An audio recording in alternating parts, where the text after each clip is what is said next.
coucou les filles. Alors déjà je tenais à m'excuser parce que ça fait un petit moment que je vous ai pas fait de vidéo.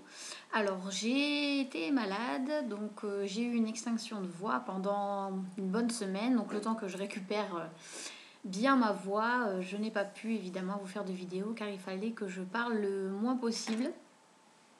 Donc voilà, donc en plus étant donné le métier que je fais, c'est un métier où je parle souvent, donc forcément ça n'a pas arrangé pour récupérer ma voix. Voilà, donc comme je vous l'avais promis, je vais vous faire une vidéo sur les pinceaux.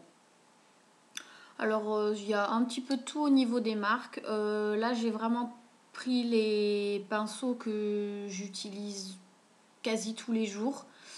Donc voilà, en gros là il y a un petit pot où je mets mes petits pinceaux. Et après voilà, il y a les gros pinceaux que j'utilise voilà, pour le visage et tout ça. Donc on va commencer par évidemment pour moi les incontournables qu'il vous faut tous les jours.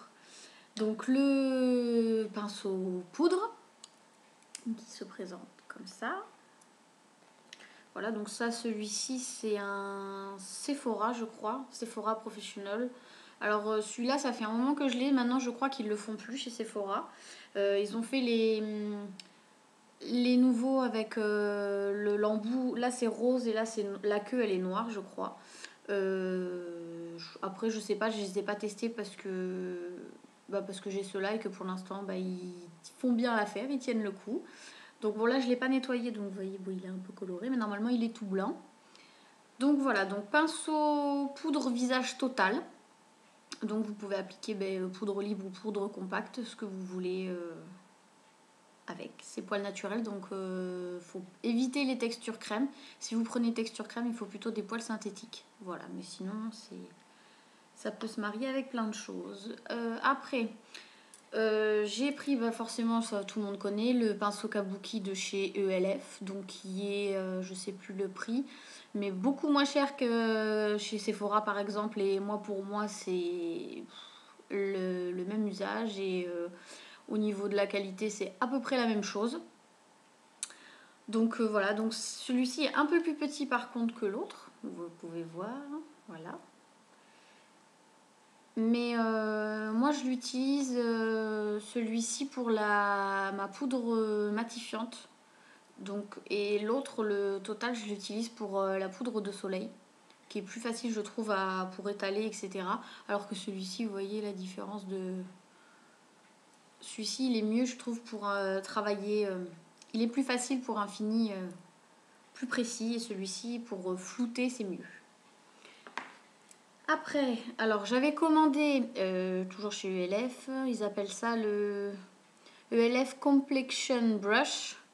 Alors c'est censé être un pinceau visage total. Enfin, pour la poudre de... Ouais, c'est ça, je crois. Voilà, c'est pour la poudre à la base. Donc il est censé quand même... Enfin, pour moi, appliquer de la poudre avec ça, c'est juste pas possible. Il est tout petit comparé aux poudres complètes que moi j'ai. Ça, pour moi, on peut pas s'appliquer la poudre avec ça. Enfin, ou alors, faut vraiment... vous voyez la différence, quoi.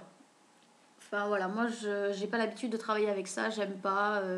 c'est trop petit. Enfin, je sais pas, ça fait pas naturel, ça fait pas fluide. Moi, ça me plaît pas. Alors, en revanche, je lui ai trouvé une autre utilisation. Quand vous appliquez du blush, si vous avez été trop fort au niveau du produit, je l'utilise pour estomper au niveau des joues, là, comme ça. Donc, vous le passez et ça estompe beaucoup plus la matière que ce que vous avez appliqué. Donc, voilà, il me sert pour l'instant uniquement à ça. Ça, après, les pinceaux blush, j'en ai deux. Donc les voilà. Celui-ci c'est celui de ELF. Alors il y en a deux. Moi c'est le Angled Blush Brush. Donc en fait c'est celui qui est biseauté. Et après ils en ont fait un autre, il est un peu en pointe.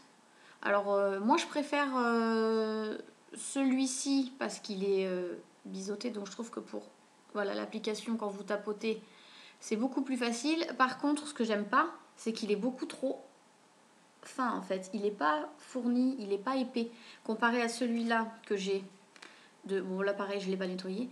Comparé à celui-là que j'avais acheté à, ben pareil, Sephora. Ça fait, oula, ça doit faire au moins 5 ans que je l'ai, je crois. Il bouge pas, poil naturel. Vous voyez la différence? C'est que celui-là, il est bien fourni. Donc, ce qui fait que quand vous appliquez le blush, vous pouvez bien l'étaler comme vous voulez. Alors que celui-ci, il est trop plat. Voilà. Donc, moi, je préfère celui-ci. En plus, il est en poil naturel. Donc, je trouve que quand vous appliquez la matière sur le visage, le rendu est beaucoup meilleur que ça, suivant les blushs que vous avez. Si c'est des blushs pailletés ou des choses comme ça, en fait, dès que vous tapotez dans le pot, vous en avez sur le pinceau, vous appliquez et en fait, il y a tout qui tombe et il n'y a rien qui applique. Enfin, ça marque pas sur la peau. Voilà, donc je trouve que là, pour le coup, les poils naturels sont mieux. Si vous prenez des blushs poudre comme moi, ça s'applique beaucoup mieux avec poils naturels. Ça, qu'est-ce que j'utilise pour le visage, c'est tout ce que j'utilise, enfin je veux dire en gros pinceau, etc. Après j'ai commandé chez ULF cette petite chose. Donc c'est un pinceau éventail. Ça permet, alors j'aime beaucoup. En fait, quand vous appliquez votre fard à paupières, si vous faites votre teint avant, que vous appliquez votre fard à paupières qui fait des chutes, vous passez le pinceau éventail comme ça. Et par exemple là aujourd'hui j'ai mis du bleu, parce que j'ai un sourcil bleu. Donc vous faites ça et ça vous évite d'avoir du bleu partout sur vos joues. Donc ça c'est bien. Même je crois que celui de la gamme à 1 euro, il aurait été pas mal non plus. Hein, mais j'ai pris celui-ci parce que je le trouvais plus joli. Et puis bon, pour 4 euros, voilà. Donc ça c'est très bien. Alors après, ce que j'utilise tous les jours aussi, c'est ça. Alors, ça c'est le concealer brush de chez ULF.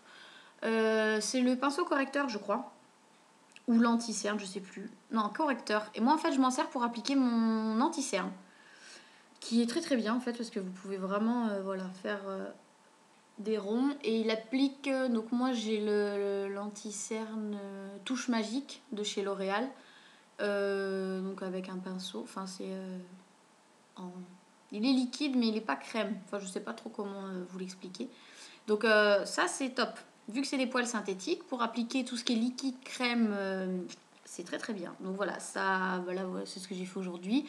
Donc voilà, ça, vous avez vraiment, vous n'avez pas du tout la marque que vous vous êtes appliqué l'anti-cerne. Donc ça, c'est très bien. Enfin, moi, en tout cas, j'en suis contente. Après, qu'est-ce que j'utilise tous les jours? Alors, dans la gamme à 1 euro chez ELF, ils ont fait les Blending Eye Brush.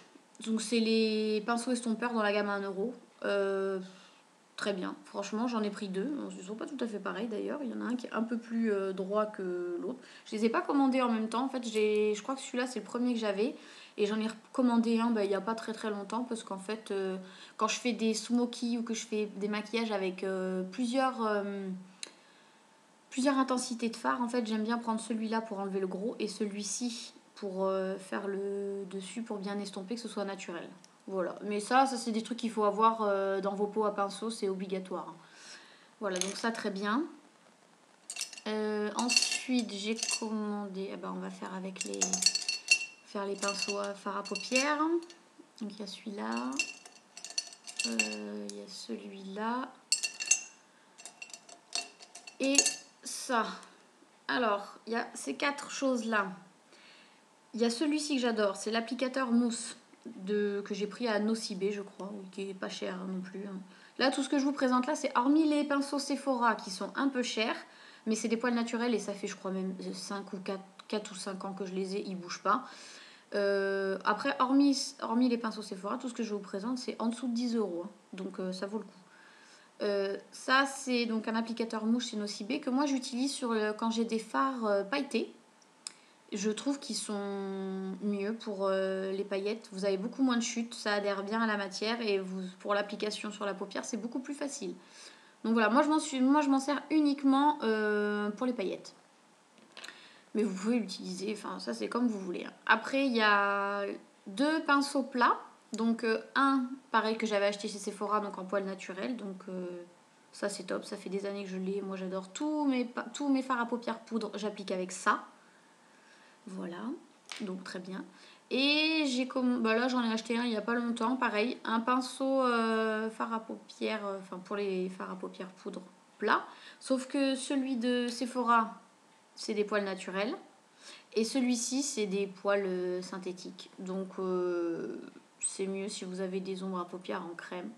Moi j'ai voulu l'acheter pour essayer. Je préfère celui de Sephora qui est, pour moi, est mieux à l'utilisation. Il est plus plat, il est plus haut.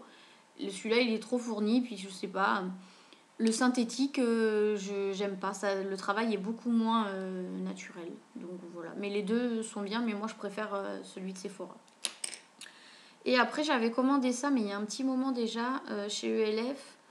C'est le Eyeshadow Brush. C'est censé appliquer le fard à paupières. Moi, j'aime pas du tout. Comparé à celui que moi j'utilise de chez Sephora. Voilà la différence. Donc, moi, je préfère largement appliquer mon fard à paupières avec ça qu'avec ça. Voilà, ça n'applique pas, c'est trop dur. Les poils ils piquent en plus, donc voilà. Donc moi je m'en sers pas du tout pour appliquer. En plus il perd à moitié ses poils. Je m'en sers pas du tout pour appliquer l'ombre à paupières. Je m'en sers pour faire le ras de cils inférieur. Donc par exemple là je l'ai pas fait parce que j'ai mes lentilles et quand je mets mes lentilles, les fards à paupières ELF me font pleurer. Alors je sais pas si c'est les lentilles ou si c'est mes yeux. Enfin ça je vous l'avais déjà expliqué dans la vidéo d'avant. Donc là j'ai mis mes lentilles, donc je ne l'ai pas fait. Pour le ras de cils inférieur, si par exemple là comme là j'avais mis mon ombre à paupières turquoise, vous pouvez très bien prendre sur votre pinceau l'ombre à paupières turquoise et travailler le ras de cils inférieur, ça fait un rendu beaucoup plus naturel. Bon là aujourd'hui j'ai fait autrement, mais c'est pas mal non plus. Donc voilà, donc moi je m'en sers pour ça. Donc ça fait l'affaire. Et alors après il y a un pinceau que j'avais pris chez ELF il y a très longtemps aussi, c'est le Smudge Eyes Sponge. Donc c'est le fameux pinceau. Donc il y a plein de filles qui n'aiment pas, il y a des filles qui adorent. Moi j'adore. Les filles qui n'aiment pas, c'est qu'elles savent pas s'en servir. Si vous savez très bien vous en servir, il est juste magique, vous pouvez pas vous en passer. C'est un embout gomme en fait. Alors effectivement quand vous le recevez ça fait un peu bizarre, mais en fait, alors moi je l'adore parce que quand vous appuyez votre crayon, moi je mets quasiment que du crayon, je mets très rarement de l'eyeliner parce que j'aime pas du tout l'effet que ça fait. Donc moi je travaille beaucoup au crayon. Donc quand vous appliquez votre crayon, si vous laissez le crayon tout seul, ça fait joli, mais alors quand vous appliquez ça, vous floutez votre crayon avec ça, ça vous fait un effet charbonneux, naturel. Voilà, moi j'adore, je l'utilise tous les jours. C'est juste, pour moi je peux pas me maquiller sans flouter mon crayon. Voilà, ça fait beaucoup plus naturel, ça fait un effet comme un smokey eye. Moi j'adore. Ça, ensuite, qu'est-ce que j'ai? Ah oui, j'avais pris ça chez ELF. Alors, celui-là, c'est le Small Precision Brush. C'est le petit pinceau de précision. Moi, j'aime bien pour travailler tout ce qui est qu'en fait. Alors, bien sûr, ça, je m'en sers pas tous les jours de cela là. Quand vous voulez faire des maquillages très travaillés, très précis, etc. Quand vous voulez travailler le coin interne ici, là, c'est très bien. Voilà, vous n'avez pas de chute, c'est précis, c'est très bien. Après, il y a celui-là, Small Smudge Brush. Alors c'est pareil, c'est pinceau de précision aussi, je crois. Il y en a trois. Il y a le Angle, il y a celui-là et l'autre que j'ai. Le Angle, je ne l'ai pas, mais je vais le commander parce que je pense que je m'en servirai aussi pour faire le ras de cils inférieur qui, à mon avis, sera mieux que ça, là. Donc voilà. Celui-ci, pareil, soit je l'utilise en coin là interne, soit quand je veux vraiment faire des traits très précis ici là, je prends celui-là et c'est très bien aussi. Alors après il y a ça, le concealer brush, donc c'est censé être un pinceau correcteur en synthétique. Ah oui, je suis désolée, j'ai pas nettoyé mes pinceaux parce que là je vais partir au travail donc j'ai pas eu le temps. Moi je m'en sers pas pour appliquer l'anti-cerne parce que j'aime pas. Mais apparemment, enfin moi j'ai vu des vidéos de filles qui disaient que en tapotant, c'était bien. Donc pourquoi pas. Moi je l'utilise pour mettre la touche lumière en fait, ici là. Et je trouve très bien en fait. Enfin, moi, je l'utilise pour ça et c'est pas mal. Parce que vu que j'aime bien mettre des touches lumière en général dans des tons irisés ou pailletés, moi, mes touches lumière sont en crème.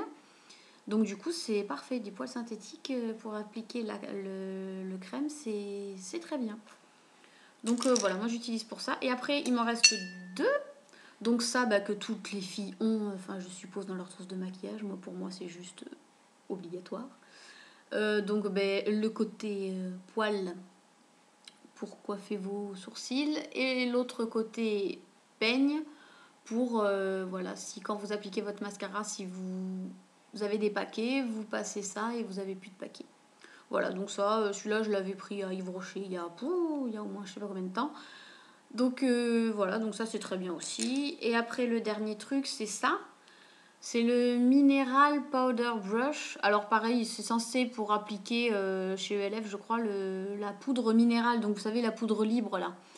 Alors c'est pareil, ça me fait bien rigoler parce que pour moi, avec ça, on peut pas appliquer la poudre. C'est juste publicité mensongère. Je vous montre pinceau poudre. Voilà la différence. Donc j'ai envie de vous dire, on peut pas appliquer de la poudre avec ça. Enfin, moi, c'est juste pas possible. Ça, c'est juste, voilà. Même à côté du kabuki. Et on peut pas appliquer. Enfin, moi, pour moi. Voilà, donc moi, je le savais en commandant sur le site que c'était. Enfin, moi, je l'ai commandé pas dans le but d'appliquer de la poudre. Je m'en sers pour mettre l'highlighter ici, là. Ou la touche lumière. Voilà, ou même le bronzer si vous voulez. Moi, je mets pas de bronzer, c'est très rare quand j'en mets. Donc voilà, ou même sur l'arrêt du nez, menton, voilà. Moi, je m'en sers voilà, pour mettre l'highlighter ou les touches lumière. Voilà, tout ce qui est irisé et qui donne un effet bonne mine. Donc très bien pour ça. Mais pour la poudre, oubliez les filles. Voilà, et donc maintenant on va finir avec une petite leçon nettoyage pinceau. Vous savez les filles que tous les jours il faut, après que vous ayez utilisé vos pinceaux pour vous maquiller, il faut les nettoyer et les désinfecter. Donc, nettoyer un pinceau pour tous les jours, moi j'utilise celui-ci. C'est le Peggy Sage que moi j'achète chez les grossistes, soit en esthétique, soit en coiffure, soit en maquillage. Enfin, bon, vous avez tout ça, vous avez tous des magasins de grossistes pas loin de chez vous, je suppose. Donc voilà, vous prenez un sopalin, vous en mettez un petit peu. Vous prenez votre sopalin imbibé du produit précédemment, vous nettoyez votre pinceau et vous le rangez dans le pot à crayon et vous laissez sécher. Ça, pour tous les jours, c'est très bien. Maintenant, une fois par semaine, il faut savoir qu'il faut nettoyer vos pinceaux en profondeur. C'est comme les cheveux. Bon, bien sûr, les cheveux, j'espère pour vous, les lavez plus d'une fois par semaine. Mais voilà, on va dire que vos cheveux, vous les brossez tous les jours. Donc là, c'est pareil, les pinceaux, vous les nettoyez tous les jours après, à chaque fois que vous les ayez utilisés. Et alors ils vendent plein de nettoyants, shampoings, pinceaux, etc. Moi je trouve que c'est... Oui, peut-être que c'est bien. Moi j'ai une astuce qui coûte pas cher. Vous prenez du shampoing pour bébé. Parce qu'il faut savoir que vos poils de pinceau sont en naturel. Donc c'est comme des cheveux. Donc vous les traitez pareil. Donc les shampoings pour bébé sont très très doux. Beaucoup plus doux que les shampoings pour cheveux comme nous. Donc...